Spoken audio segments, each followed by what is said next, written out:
Great. Thank you, Shirley, for starting the recording as well. So hopefully most of you are able to hear. Well, in fact, all of you. We don't want to say only part of you. Hopefully everyone's there. So there's a few smileys. Do you remember last week Kate walked you through the little icons just above all of the names, just where the participant starts? You've got 4 icons. One's a smiley face, one's the away, and one's the hand up, and one's a tick. So as long as everybody is feeling comfortable. We do have a few technical problems happening in the background at the moment, certainly with one of our guests. So, but Kate actually has to run a class as well herself. So we're not quite sure how we'll go, but we are planning to have some guests later on. Let me just move on and give you an idea about what we're planning to cover this evening. So we've got a few little housekeeping things that we want to talk through with you to make sure we iron out any problems that are coming. And then we're going to introduce our guests, but at the moment they're not with us, so we can postpone that one a little bit longer. And then the topic that we are going to sort of cover is the main, I suppose, content of the session, was some background on the Australian legal system, because we really do feel that you need to understand the whole context of the legal environment and how we got to be where we are today. So it might sound a little bit dry, but we'll skip through it. We won't sort of work through all of the slides. They're there for you to refer to in your own time as well. So we'll just sort of try and bring it all together. Obviously, it's important to make sure that you are on top of assignment 1. So we'll talk through a little bit about that after we've done the lecture bit, if you like. And after the break, we're planning to have the panel discussion, working as a legal researcher, and we've got 3 guests who are, let me just move on and introduce those. Our guests are Carol Hinchcliffe, and she's from Melbourne. She's with the law school at the University of Melbourne, so an academic law librarian. We've got Larissa, and she is with the Law Courts Library. So that's actually a multi-court environment which has the state Supreme Court and the federal court with New South Wales judges and a few smaller courts as well. So quite a complex of sort of courts of the different areas there. And Alex Cato is with a law firm. So she's with Ashurst, and she's currently the president of the Australian Law Librarians Association. So 3 really great guests, and we're hoping that they won't have any technical problems and will be able to join us later on. So the first thing that we just wanted to touch base with you about are the readings.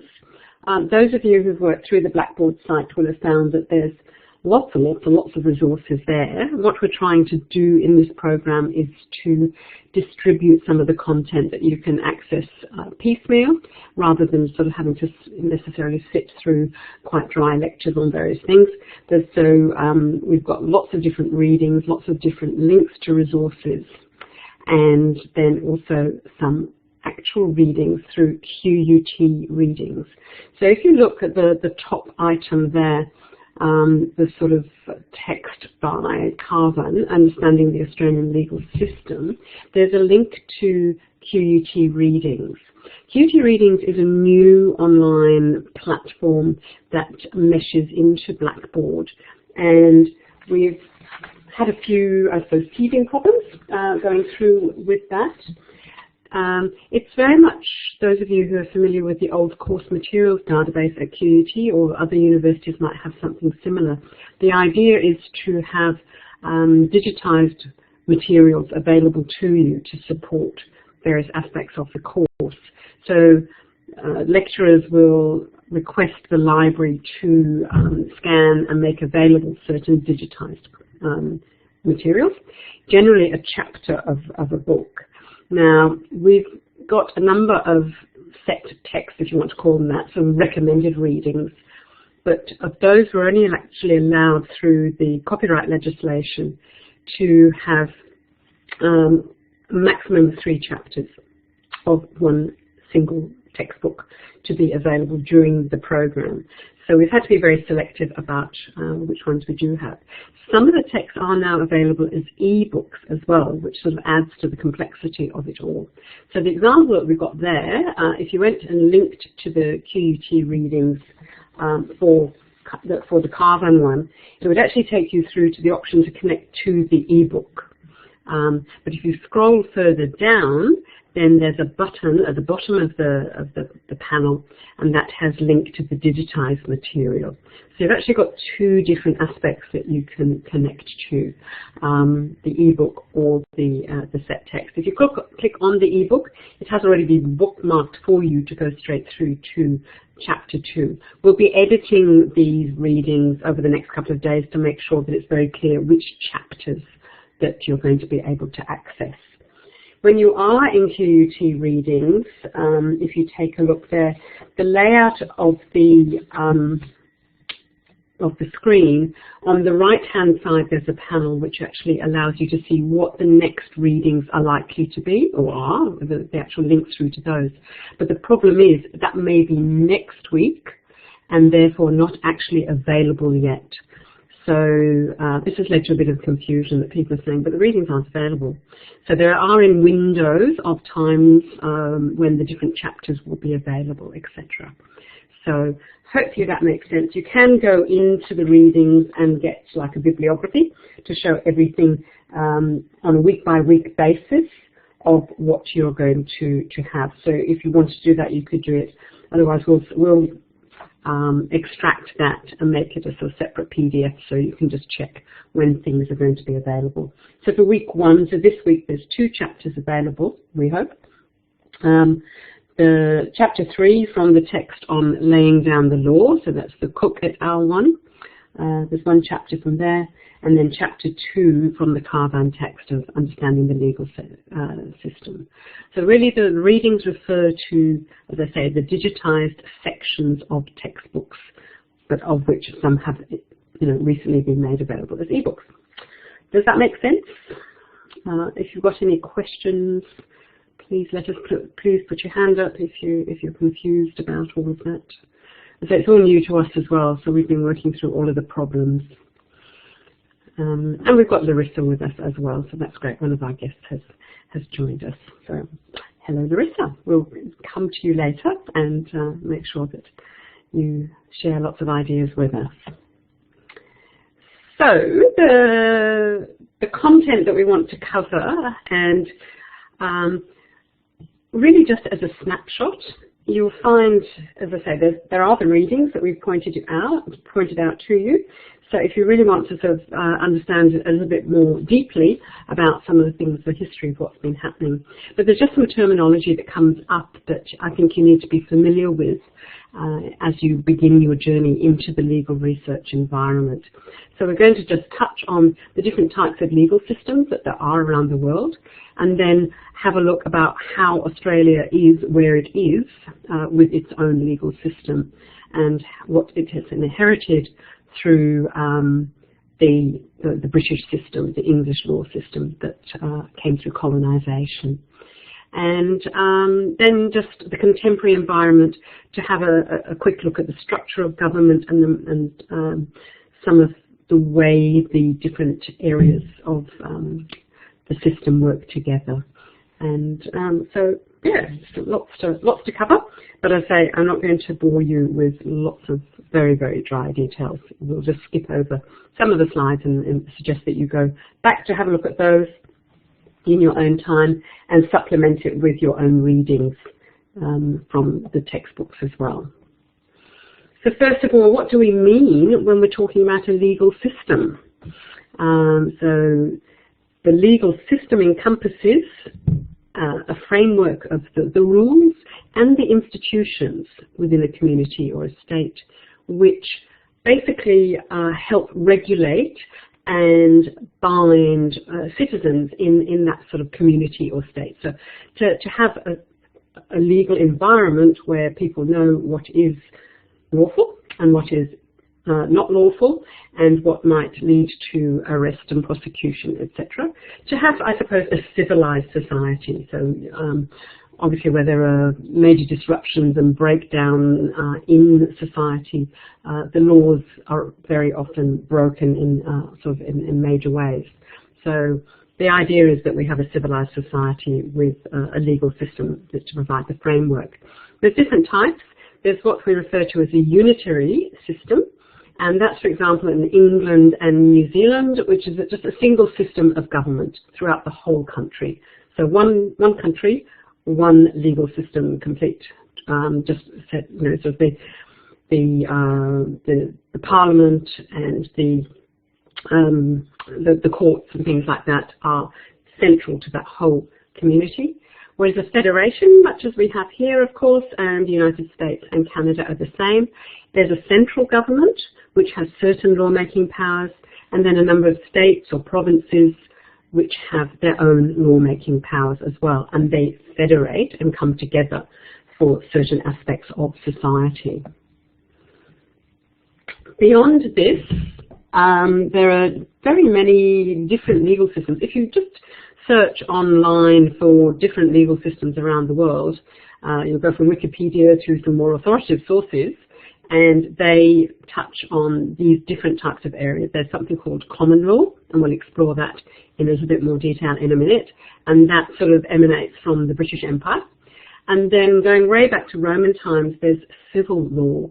And there's a number of countries around the world that have civil law as opposed to common law as their legal system.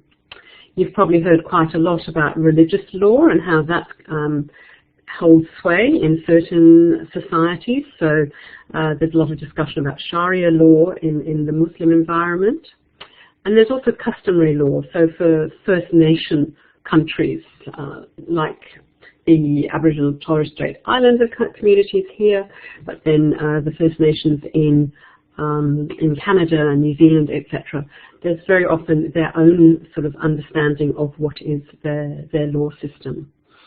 Some countries actually have two legal systems working side by side. So Vanuatu in this region would be an example of that, where some aspects are French law and some aspects are sort of British law originally as well. So, and apparently you can actually choose which set of laws you'd like to operate under as well. And then there's hybrid law, where there's different layers come together and are joined into the one community. So, but we're going to be looking mainly at common law. So historically, English law goes way back to 1066, when William the Conqueror became the first Norman king of England.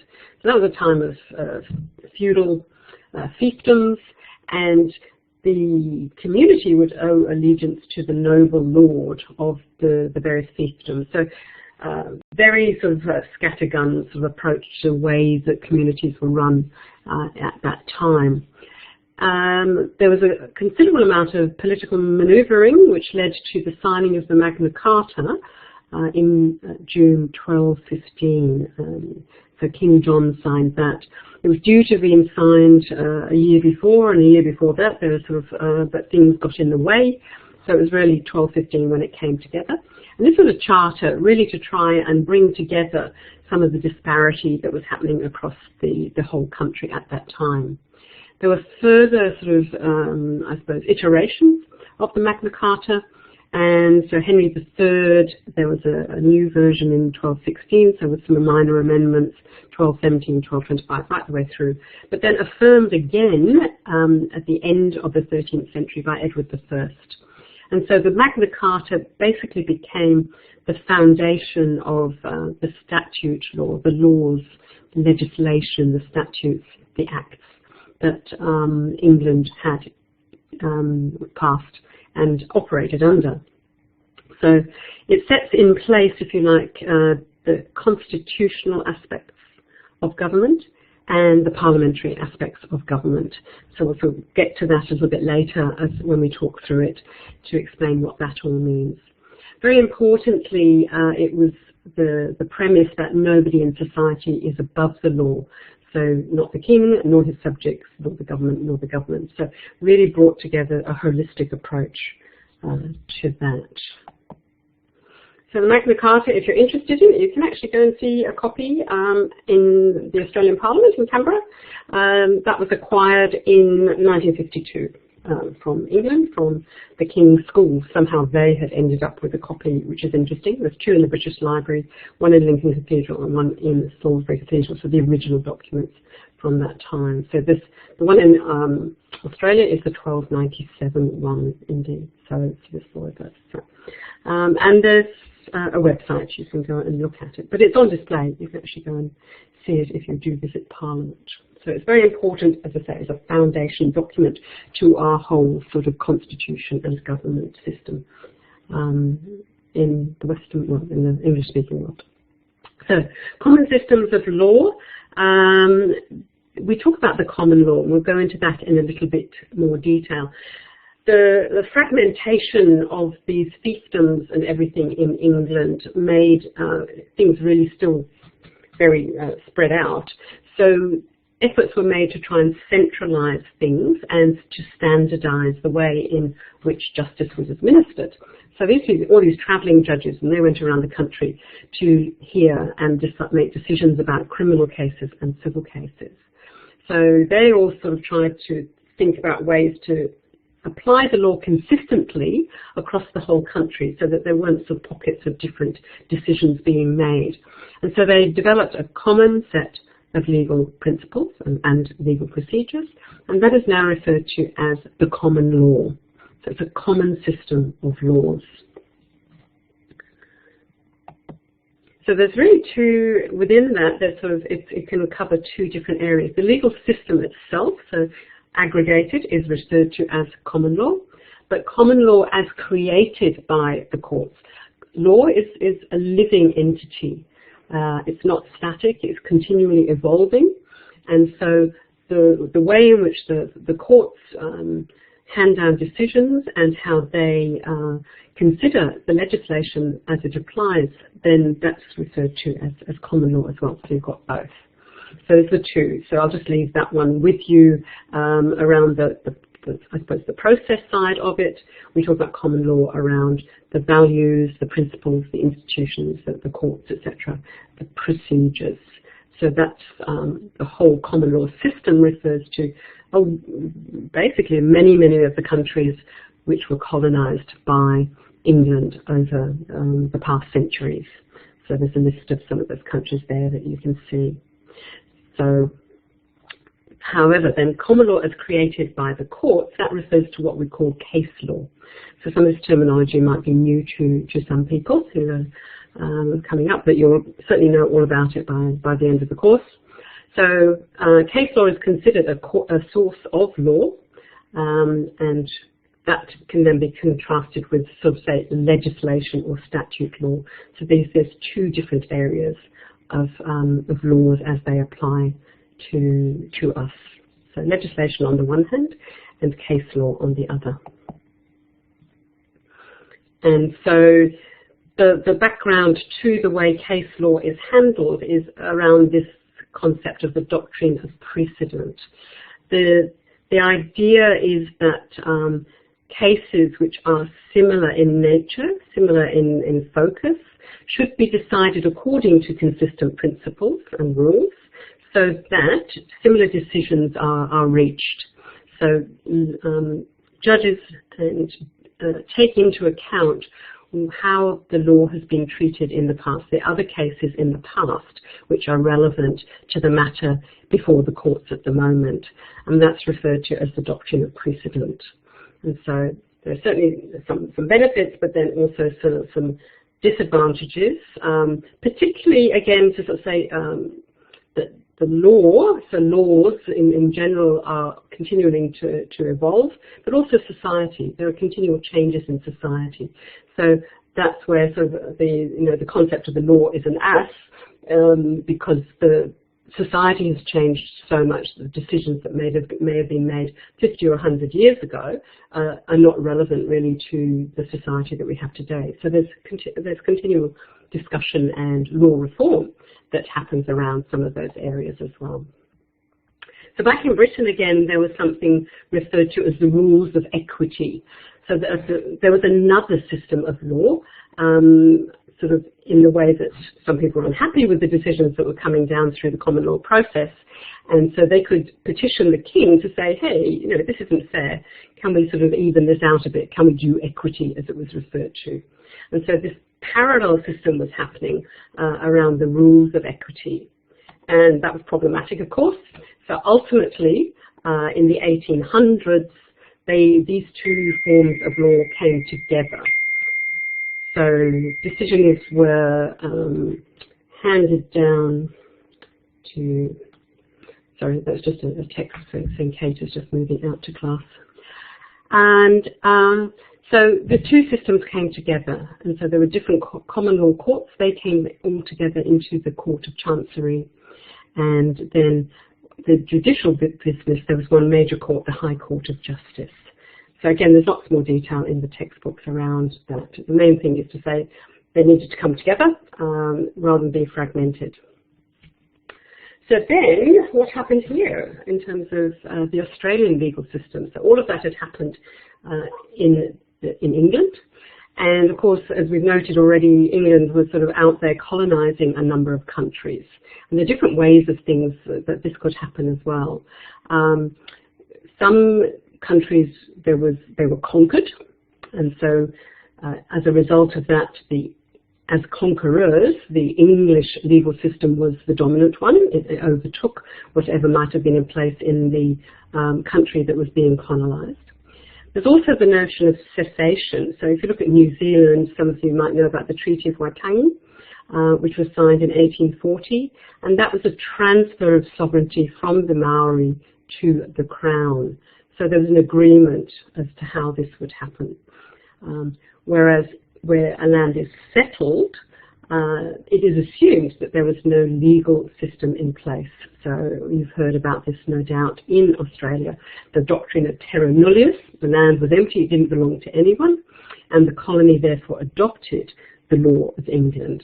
Obviously that's very contentious these days, and going back to, I suppose, the cases around native title, etc., all of that comes into play in that area. So colonisation, basically the New South Wales as the first settled area, which was very large in those days, covered Queensland, Tasmania, etc., was not conquered or ceded, but was treated as being settled, and therefore the English legal system was adopted from the word go. So the property of the Crown, land became property of the Crown. This first case, or major case of Mabo, so Mabo and Queensland, so 1992 decision, that rejected this, sorry, there's a typo in there. It's been corrected in the version that will go of the slides, which will be put up on the web later on Blackboard. So that should say doctrine of terra nullius. Sort of got changed as an error. So basically the Mabo case recognised that ownership of land is no longer absolute, and there is the potential to establish native title to prove that there has been continuing connection through occupancy or entitlement to use the land. So that was a major case that a lot has been written about, and you'll learn more about. So going back to when James Cook arrived in 1770, the way in which the English law was adopted is called the reception of English law. Okay, so it brought both the common law and the statute law to apply in Australia, except where some local conditions made that impractical. So quite an interesting way just to take over the society at that stage. So there's a whole load of different acts that have been passed going through the next couple of centuries as to the validity of the legal system. And this just gives you a little bit of a story about how that came into play, and it sort of basically was updated around the different states and gradually gave the local institutions, the local parliaments, more powers to pass relevant laws that were Australian focused, as opposed to just this continual adoption from another society on the other side of the world. And so, as you'd be aware, Australia was then founded as a self-governing nation at the beginning of the last century, so the 1st of January 1901, and that established the Australian Constitution Act, made the Federation of States come into effect at that point. So in 1931, then there's further developments around that Australia was becoming more autonomous, right the way through until 1986, when the British Parliament passed the Australia Act. Now, this was an important one because it actually removed all of the English Parliament, the British Parliament powers to make laws for Australia. So it took a long time, 86 years, between becoming a self-governing nation to actually releasing itself from those powers of the British Parliament. And so obviously then it was much more independent, although obviously we still have the Queen, etc.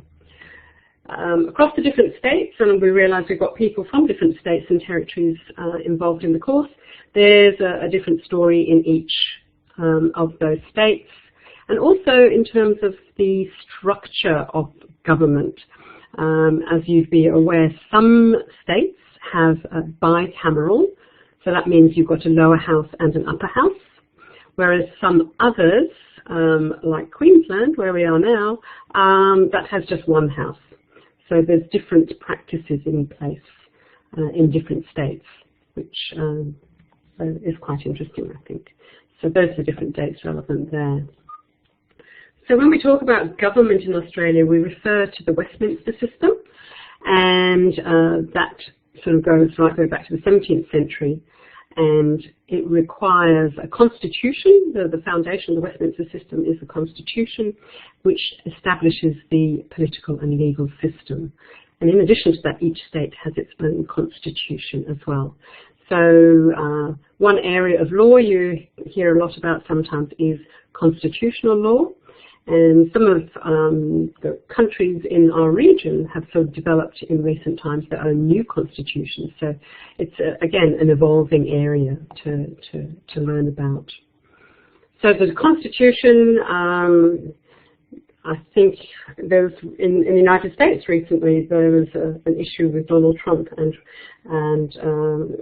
somebody is sort of saying, has he actually read his own constitution? Most citizens have never read their constitution, but it's useful, I think, to know the foundation for that. So I'd encourage you, within the context of this course, to at least go and have a look at the constitution, understand its structure and what it discusses and refers to. So the Australian one creates the federal structure, and establishes the Commonwealth Parliament, so Canberra, with all of the activities that happen there. So it also confirms the constitutional monarchy, so the head of state being Queen Elizabeth II, and the local power is exercised by the Governor-General as her representative. So that's embedded in the Constitution in section 61. And then there are sort of needs at some stages for constitutional amendments where life has changed, society has changed, and there's a need to think about different ways of expressing that. Australian constitution is referred to as a rigid constitution as opposed to a flexible constitution.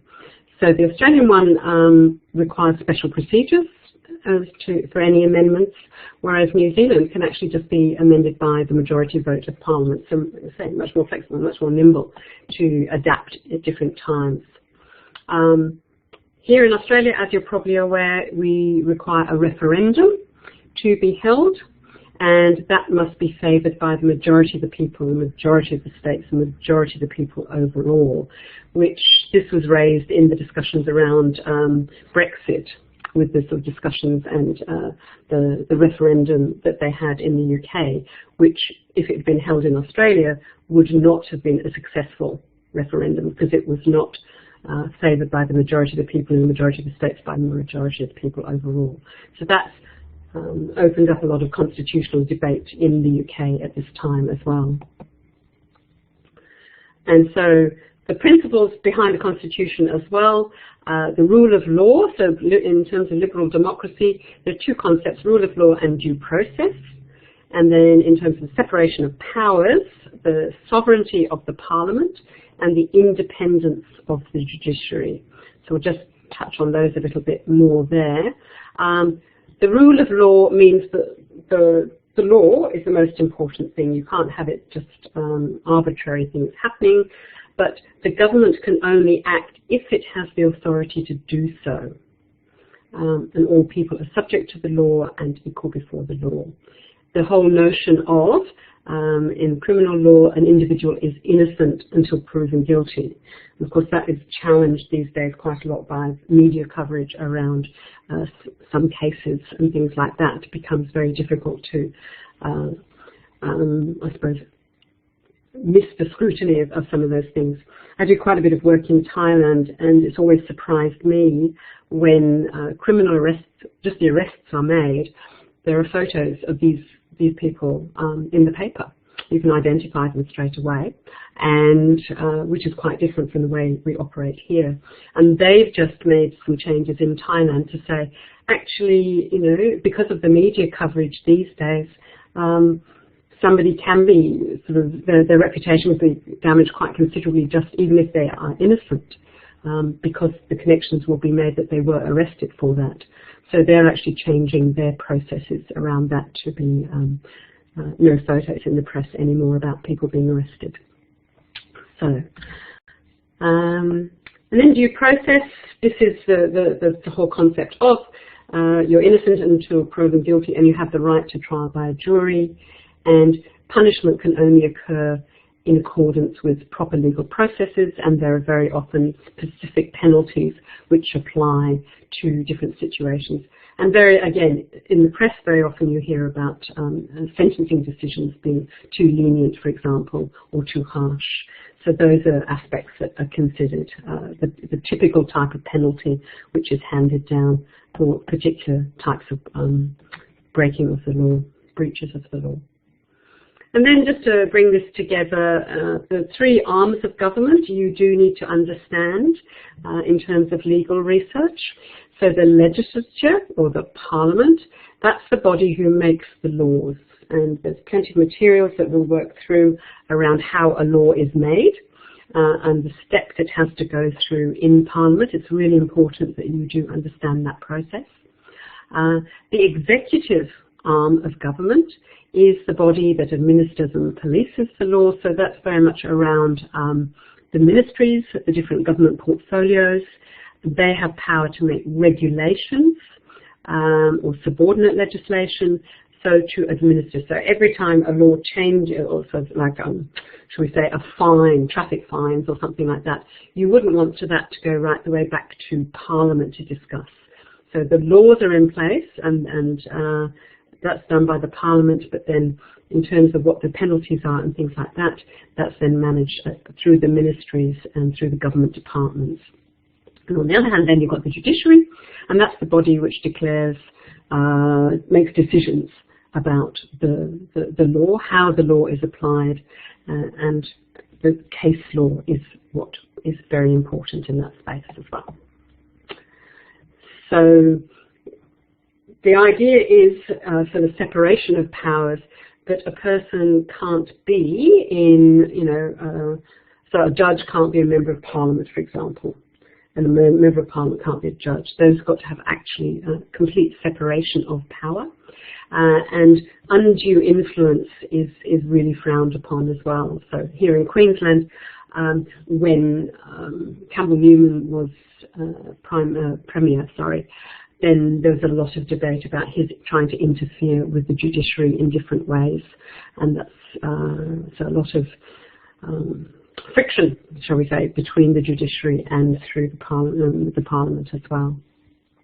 There is, however, some overlap between the legislative and executive arms. So ministers of government departments are obviously members of Parliament. So there's two concepts of representative government and responsible government. So the judicial arm, however, must be absolutely separate. So that's important to understand. So in terms of sources of the law, the Constitution, going back to that, that sets out the respective powers of the states and the Commonwealth, and you'll become familiar with the different types of laws which are the responsibility of the Commonwealth and those that are responsibility of the states, and then the process of law that follows through as well, which is why we have state-based courts, so like the District Court, the Supreme Court, the Court of Appeal, etc. on the state side, and then you have the Federal Court and the High Court on the Commonwealth side. So there's different areas that administer the law in those areas too. So the statutes, the making of laws, that's all part of Parliament, that's all the legislature. The delegated legislation, so rules and regulation that spell out the details of law, that's through the executive arm of government. And the judiciary is responsible for making the decisions, interpreting the law. And there's another element again, which we don't really touch on in this course, which is international law. That's even more complex again.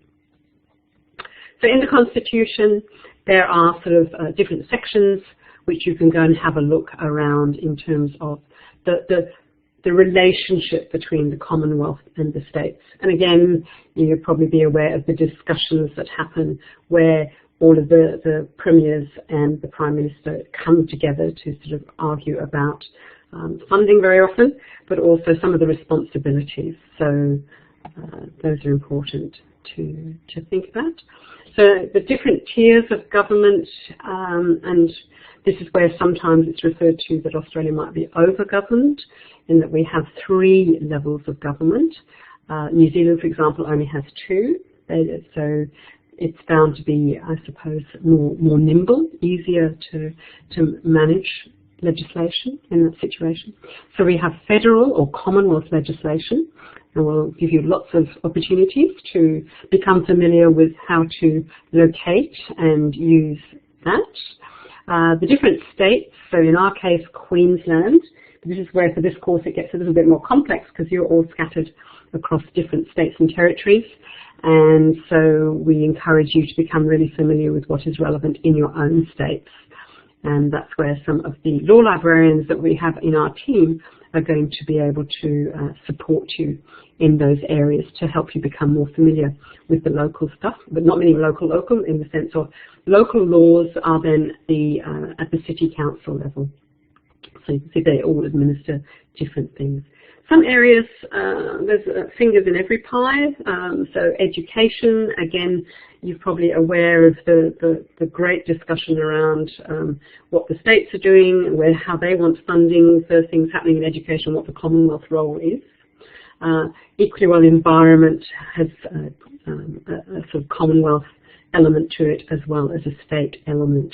And again, there's roads and sort of some taxes as well. So your income tax, that is federal, of course, and that's a major source of funding going back to the states. And then there are state-based taxes as well that you'll become familiar with, hopefully, too.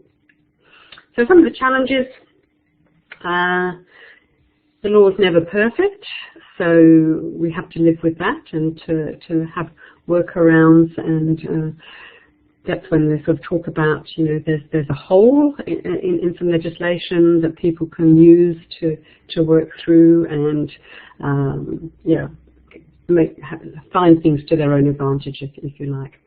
But the law, very importantly, is very fluid, so new issues are arising. Some of the problem areas as well, I think, is the language, and that's, you know, there's a number of Latin terms, a number of French terms, and some archaic English words. There's been a major process over the past, say, 20 years to have much clearer, plain English for legislation. So it is, if you go back to look at older legislation, you'll find it's much harder to navigate than the legislation today, but we'll sort of take you through how that is managed today as well. And there needs to be a balance, I think, between law and freedom, so that's the other side. Rights and freedoms, just to touch on that, our Constitution looks after our basic freedoms, so freedom of speech, freedom of communication about matters concerning political government matters, freedom of religion, freedom from discrimination. So there again, that's very topical at the moment. Some of the sections there are in the news. But we don't have a Bill of Rights as some countries do. It's all managed through the Constitution. And just to sort of pull some of this together, you need to be aware, and you'll be introduced to this in a bit more detail. And again, the textbooks, next week's readings will help you with this. But the law is divided up. It's not just one whole piece. We refer to public law, private law, and then also procedural law and substantive law. So some of that might make a little bit of sense. Public law is at the society level very often. So about administering things, the constitution law, criminal law, things that affect the whole of society. That's referred to as public law. Whereas private law, it relates much more to the individual. So contract law, so agreements between two or more people. Tort, which is around civil wrongs impacting on a person that might require compensation or remedy. And then, although companies are not individuals, it's that the corporate law area is regarded as private law rather than that sort of society level of public law. So different things. And just substantive law and procedural law. Substantive law looks at people's rights and duties, and then procedural law looks at the enforcement of those. So very much around the rules of evidence. So if you did work, especially with some law firms which have major litigation sections, the rules of evidence and procedure are major areas. If you go to a tool such as Australian Current Law, have a look to see the full list of the areas of law so that you begin to get a little bit familiar and try and map them to these different types of things as to, so it's not too confusing for you. So it's all about, I suppose, orientation, trying to navigate and become familiar with just the background to it all. And there's some references that you can refer to there. So it's very quick, sort of to cover all of that in a short space of time.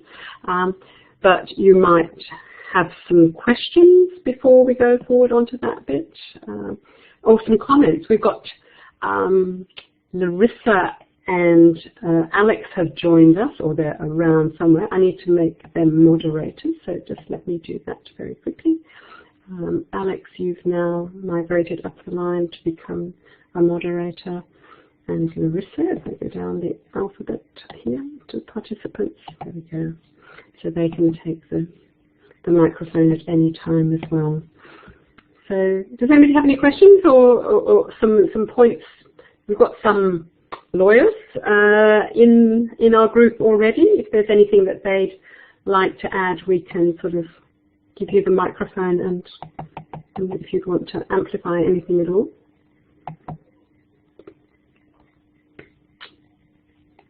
Nope, it's all quiet.